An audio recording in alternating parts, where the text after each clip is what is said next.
मैं उम्मीद करता हूँ आप लोग काफ़ी अच्छे होंगे और अपनी स्टडी को एंजॉय कर रहे होंगे। अब तक हम लोगों ने अपने chapter 1 nature and purpose of business में 2 सेशन किए हैं, ठीक है। वहाँ पे हम लोगों ने बिजनेस के मीनिंग को समझा है, इकोनॉमिक एक्टिविटीज़ और नॉन इकोनॉमिक एक्टिविटीज़ के डिफरेंस को समझा है, ओके। आज हम लोग करने वाले हैं comparison of business, profession and employment. तो एक बार पहले ना हम इन तीनों का मतलब समझने की कोशिश करते हैं। देखिए, बिजनेस हम लोगों ने पहले दिन देखा है, बिजनेस क्या होता है, एक इकोनॉमिक एक्टिविटी है जिसमें क्या हो रहा है, प्रोडक्शन हो रहा है गुड्स और सर्विस का, okay. Business is an economic activity which involves the production of goods and services. ये देखा है ना हमने, ये गुड्स और सर्विस से हम क्या करते हैं, गुड्स और सर्विस हम जो प्रोड्यूस करते हैं उसका डिस्ट्रीब्यूशन होता है, एक्सचेंज होता है, दूसरों की ज़रूरत को पूरा करते हैं, ठीक है ना, सेटिस्फैक्शन ऑफ अदर्स, और उसके थ्रू क्या होता है, मनी अर्न करते हैं। ये देखा हम लोगों ने। सो बिजनेस में हम ये चीज़ कर रहे हैं, okay. Business is a kind of economic activity that involves production and distribution और exchange of goods and services. कोई दिक्कत इसमें, ठीक है ना। अब हम लोग आगे देखते हैं इसी चीज़ को। तो प्रोफेशन, देखिए ये टाइप्स ऑफ इकोनॉमिक एक्टिविटीज़ में हम लोग इसको डाल सकते हैं कि types of economic activities which involves business, profession and employment. जब हम प्रोफेशन कहते हैं ना तो हमारा सेंस क्या बनता है, जैसे आप डॉक्टर, वकील, ठीक है, डेंटिस्ट हो गए, तो ये सब जैसे हम कह सकते हैं, टीचर्स हो गए, ओके, इंजीनियर हो गए, आर्किटेक्ट हो गए। ये सब आपको क्या दे रहे हैं, गुड्स दे रहे हैं या सर्विस दे रहे हैं, सर्विस दे रहे हैं ना आप लोग, आपको ये, ठीक है ना। ये जो सर्विस दे रहे हैं, तो इस सर्विस को प्रोड्यूस करने के लिए इन्होंने एक पर्टिकुलर एजुकेशन और ट्रेनिंग मिली है इनको, जो डॉक्टर होते हैं, ठीक है ना। तो डॉक्टर बनने के लिए उनको क्या करना पड़ा है, MBBS करना पड़ा है। वैसे ही जो वकील हैं वो LLB किए हैं, ठीक है ना। जो इंजीनियर है उन्होंने एक मिनिमम डिग्री ली है। तो प्रोफेशन कहने का मतलब है कि आप किसी पर्टिकुलर सर्विस को प्रोड्यूस करते हैं, उस सर्विस को प्रोड्यूस करने के लिए आपको एक सर्टेन एजुकेशन और ट्रेनिंग अचीव करना होता है।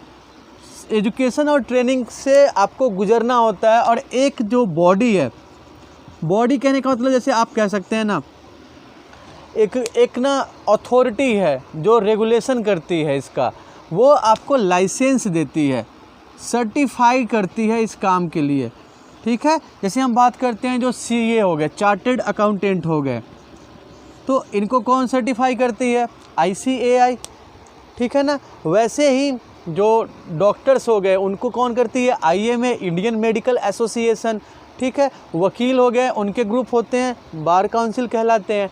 तो यहाँ क्या देखते हैं कि वैसे प्रोफेशन वैसा काम है, वैसे चीज़ है जहाँ पे सर्विस प्रोड्यूस किया जाता है। उस सर्विस को प्रोड्यूस करने के लिए एक स्पेसिफिक एजुकेशन और ट्रेनिंग चाहिए, एक सर्टिफिकेशन होता है। बिना एजुकेशन, ट्रेनिंग और सर्टिफिकेशन के प्रोफेशन नहीं हो सकता है। So profession refers to those activities which are done with special knowledge. You can say that, okay, for being an engineer you must have the degree of BTech. To be a doctor you must have MBBS degree. To be your lawyer you must have a degree of LLB, okay. So simply we can say that profession is an economic activity which requires a specific education, a specific certificate or certification, okay. Moreover we can say that this special knowledge and skill achieved through special education and training, okay. Such activities are generally subject to guidelines or code of conduct. Code of conduct means, देखिए आप किसी भी profession में हैं तो उस profession से जुड़े हुए जो गवर्निंग बॉडी है, ठीक है, उस गवर्निंग बॉडी के गाइडलाइंस होते हैं, रूल्स होते हैं। उस प्रोफेशन में होते हुए आपको इस बॉडी के, इस ग्रुप के रूल्स को फॉलो करने होंगे।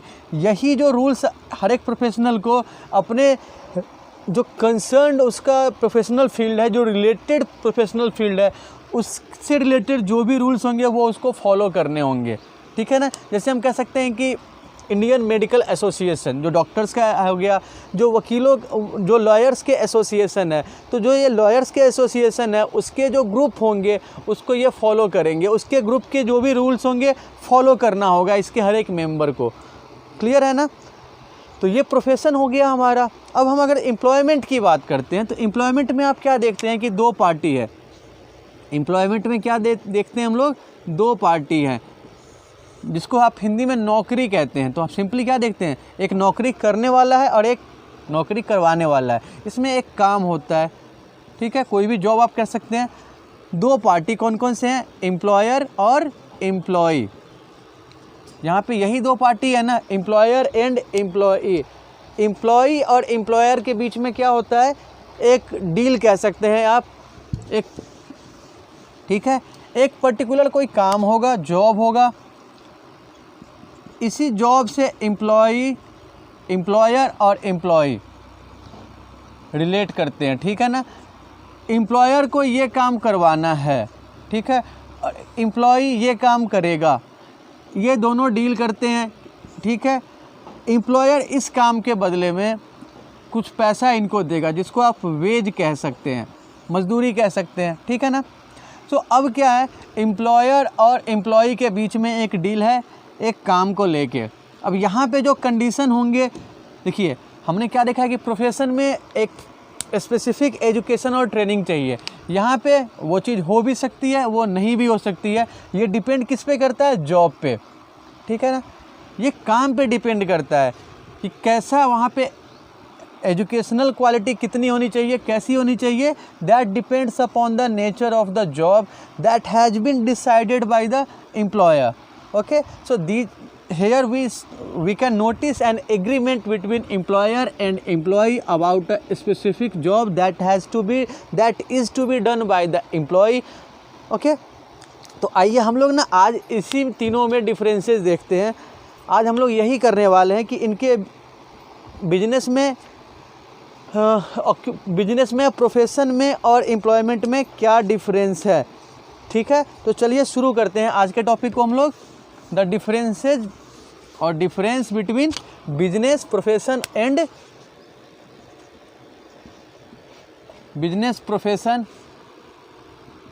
And employment. ओके, एक एक करके हम लोग देखते हैं, अलग अलग वेरियस बेसिस पे, अलग अलग बेसिस पे देखते हैं कि क्या डिफरेंस है। तो सबसे पहले आप अगर देखते हैं कि बिजनेस को आप कमेंस कैसे कर सकते हैं, इस्टेब्लिश कैसे करते हैं, मोड ऑफ इस्टेब्लिशमेंट, ठीक है ना। इस्टेब्लिशमेंट का अगर आप तरीका देखेंगे तो बिजनेस कैसे शुरू कर सकते हैं हम लोग, बिजनेस कैसे शुरू हो सकता है। बिजनेस शुरू होता है, जो बिजनेस को शुरू करने वाले हैं, बिजनेस करने वाले हैं, उनको हम क्या कहते हैं, एंटरप्रेन्योर। तो एंटरप्रेन्योर के डिसीजन से शुरू होता है, और जो बिजनेस कर रहे हैं उससे जुड़ी हुई कुछ लीगल फॉर्मेलिटीज़ है, कुछ कानूनी औपचारिकताएं हैं, तो उसको पूरा करने के बाद तो आप इसको कह सकते हैं ना कि ये एंटरप्रेन्योर्स के डिसीजन के साथ स्टार्ट होता है। Decision and fulfilling of legal obligation. Okay, सीधी सी बात है। प्रोफेशन कैसे शुरू होता है, तो प्रोफेशन तब आप हो सकते हैं जब आप किसी प्रोफेशनल बॉडी के मेंबर बनेंगे। उसका मेंबर बनने के लिए आपको सर्टिफिकेशन चाहिए, ट्रेनिंग चाहिए, एजुकेशन चाहिए, ठीक है ना। हम लोगों ने एग्जांपल लिया है ना जस्ट अभी कि डॉक्टर बनने के लिए, वकील बनने के लिए, तो यहाँ पे आपको वो मेंबरशिप ऑफ प्रोफेशनल बॉडी, और इस प्रोफेशनल बॉडी का, ये प्रोफेशनल बॉडी अलग अलग हो सकते हैं, ठीक है ना। और उसका मेंबर बनने के लिए जो भी मिनिमम एजुकेशनल क्वालिटी है, जो ट्रेनिंग है, वो जो सर्टिफिकेशन है, वो होने चाहिए।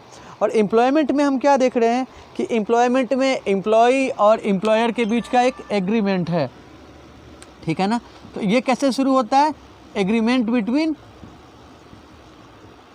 Employer and employee. यहाँ पे तो यही देख रहे हैं कि एम्प्लॉयर एंड एम्प्लॉई के बीच का एक एग्रीमेंट, जहाँ जिस पॉइंट पे दोनों एग्री कर जाते हैं तो वहाँ से एम्प्लॉयमेंट शुरू। उसके बाद अगर आप वर्क देखिएगा, नेचर ऑफ वर्क देखिएगा, तो बिजनेस कैसा है, बिजनेस में क्या हो रहा है, प्रोडक्शन हो रहा है, provision of goods and service to the public, यही तो कर रहे हैं ना। यहाँ पे किस चीज़ को हम देख रहे हैं, तो goods and services, provision of goods and services to the public. Okay, बात समझ में आ रही है। इसमें हम देखते हैं प्रोफेशन में, देखिए सर्विस यहाँ भी प्रोड्यूस हो रहा है, यहाँ भी प्रोड्यूस हो रहा है, प्रोफेशन में भी। तो आप ऐसे क्वेश्चन कर सकते हैं कि सर्विस तो यहाँ प्रोड्यूस, बिजनेस में भी प्रोड्यूस हो रहा है और प्रोफेशन में एक्सक्लूसिवली सर्विस ही प्रोड्यूस हो रहा है, तो दोनों के सर्विस में क्या डिफरेंस है। तो यहाँ जो सर्विस प्रोड्यूस किया जा रहा है that can be produced only by an expert. Okay, यहाँ पे प्रोड्यूस करने के लिए एक मिनिमम क्वालिटी होनी चाहिए, ठीक है। तो यहाँ पे प्रोफेशन में हम क्या देख रहे हैं कि यहाँ पे एक पर्सनलाइज्ड सर्विस मिलता है। आप वकील के पास जाते हैं, डॉक्टर के पास जाते हैं, ठीक है ना, इंजीनियर के पास जाते हैं, आर्किटेक्ट के पास जाते हैं, तो वो आपको पर्सनलाइज्ड सर्विस देते हैं, पर्सनलाइज्ड एंड एक्सपर्ट सर्विस, ठीक है। और एम्प्लॉयमेंट में हम क्या देखते हैं कि एम्प्लॉयमेंट में जो काम डिसाइडेड है, दोनों के एग्रीमेंट में जिस काम को डिसाइड किया गया है वो काम आपको करना है। तो यहाँ पे जो एग्रीड जॉब है या जो कॉन्ट्रैक्टेड जॉब आप कह सकते हैं, contracted job between both party, between employer and employee, जिस चीज़ को लेके डील हुआ है यही काम करते हैं यहाँ पे। वर्क, नेचर ऑफ वर्क देख पा रहे हैं। उसके बाद आप देखिए क्वालिफ़िकेशन। तो बिज़नेस शुरू करने के लिए कोई क्वालिफ़िकेशन का होना ज़रूरी नहीं है। हम ये मान के चलते हैं कि अगर आदमी के पास क्वालिफ़िकेशन है तो अच्छा बिज़नेस कर सकता है, लेकिन ये ज़रूरी तो नहीं है ना कि यहाँ पे क्वालिफ़िकेशन चाहिए ही बिज़नेस के लिए। तो यहाँ पे वैसे कोई क्वालिफ़िकेशन नहीं है, ठीक है, नो क्वालिफ़िकेशन। आपको पता है कि प्रोफेशन में तो भाई क्वालिफ़िकेशन चाहिए, बिना क्वालिफ़िकेशन के प्रोफेशनल डिग्री मिलेगा नहीं। तो यहाँ पे क्या चाहिए, बिल्कुल चाहिए। और यहाँ पे क्या चाहिए, एम्प्लॉयमेंट में जो क्वालिफ़िकेशन है वो कैसे होना चाहिए, डिपेंड्स अपॉन, यहाँ पे देखते हैं कि ये जो क्वालिफ़िकेशन है ये डिपेंड करता है एम्प्लॉयर के ऊपर, एम्प्लॉयर को किस काम के लिए, depends upon employers choice and nature of work, and nature of work, किस तरीके का काम है उसके लिए। अब अगर मान लीजिए ईंट ढोने का काम है तो वहाँ क्या क्वालिफ़िकेशन चाहिए, लेकिन अगर किसी आईटी फर्म को चाहिए स्टाफ तो वहाँ तो उसकी एजुकेशन, उसका नॉलेज होना चाहिए ना। तो यहाँ पे देखिएगा तो ये डिपेंड करता है जॉब के नेचर पे, एम्प्लॉयर्स के डिसीजन पे कि वो कितने पढ़े लिखे लोगों को काम पे लेना चाह रहे हैं। क्वालिफ़िकेशन देख सकते हैं। उसके बाद आप क्या देखते हैं, कैपिटल इन्वेस्टमेंट की बात करते हैं। तो बिजनेस में तो आपको कैपिटल इन्वेस्ट करना पड़ता है, चाहे जिस भी स्किल का कीजिए, इन्वेस्टमेंट तो आपको जो भी बिजनेस कर रहे हैं इन्वेस्टमेंट करना पड़ेगा। यहाँ पे सारा तो इनको सोर्स खुद से अरेंज करना पड़ता है।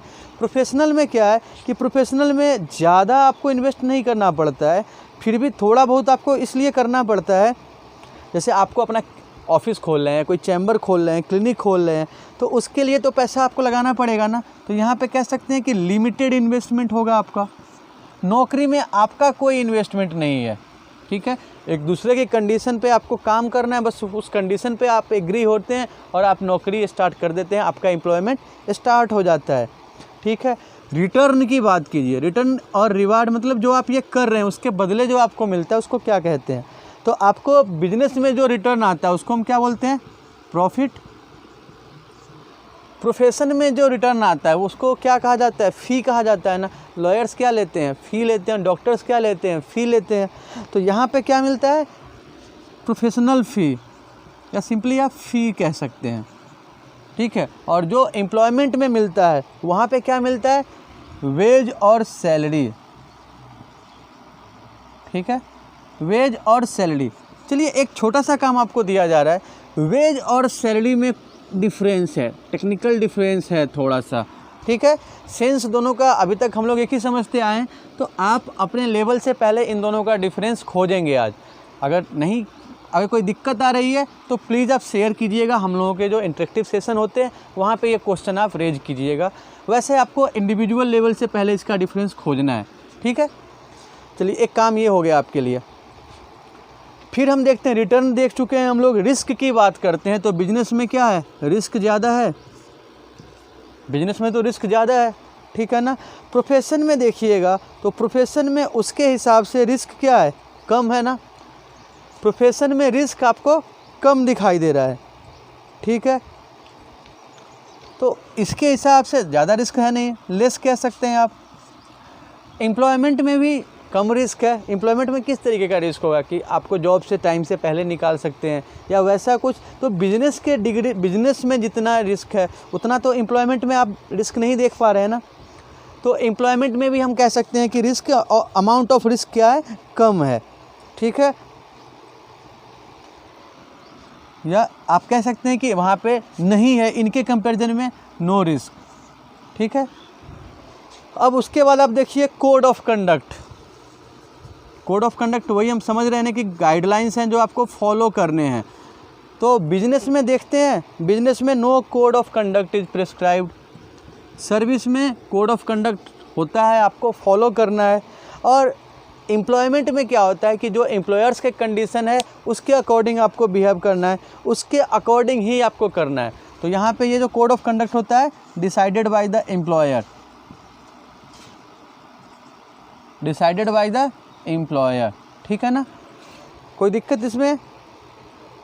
चलिए हम लोगों ने क्या देखा है कि बिजनेस, प्रोफेशन और एम्प्लॉयमेंट में देखते हैं इस्टेब्लिशमेंट का डिफरेंस कैसा है।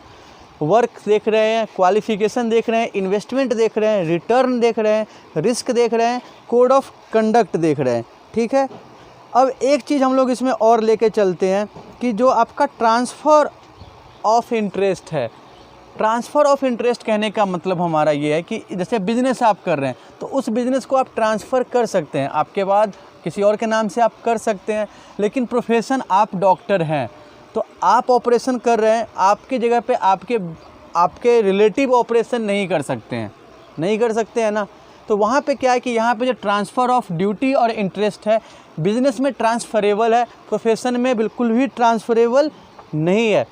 और एम्प्लॉयमेंट की बात करें तो आप क्या देखते हैं कि एम्प्लॉयमेंट में भी ट्रांसफरेबल नहीं हो सकता है ये, ठीक है ना। जैसे मैं कहीं जॉब कर रहा हूँ तो मेरे बदले मेरे फैमिली से कोई और जाकर जॉब नहीं कर सकते, मेरी जगह पे जो उनको रिवार्ड मिला वो किसी और को नहीं मिल सकता है, पॉसिबल नहीं है। हाँ बिज़नेस में पॉसिबल है, जैसे मैं अपना बिज़नेस अपने किसी रिलेटिव के नाम करूँ तो थोड़ी सी लीगल फॉर्मेलिटी हो जो फुलफ़िल करनी पड़ेगी। तो यहाँ पे ट्रांसफ़र ऑफ इंटरेस्ट पॉसिबल है, प्रोफेशन में नहीं है, एम्प्लॉयमेंट में नहीं है। तो आज हम लोग इसी टॉपिक के साथ, आज का जो हमारा सेशन है इसी टॉपिक को डील करेगा, ठीक है। मैं उम्मीद करता हूँ कि आज की इस सेशन में आपको कोई परेशानी नहीं हुई होगी। अगर फिर भी कुछ प्रॉब्लम होती है तो आप प्लीज़ हम लोगों के जो इंटरेक्टिव सेशन होते हैं वहाँ पे अपने क्वेश्चन रेज करेंगे। और ये जो क्वेश्चन आपको दिया गया है वेज और सैलरी का डिफरेंस, वो आपको ज़रूर पता करना है, ठीक है। Thank you.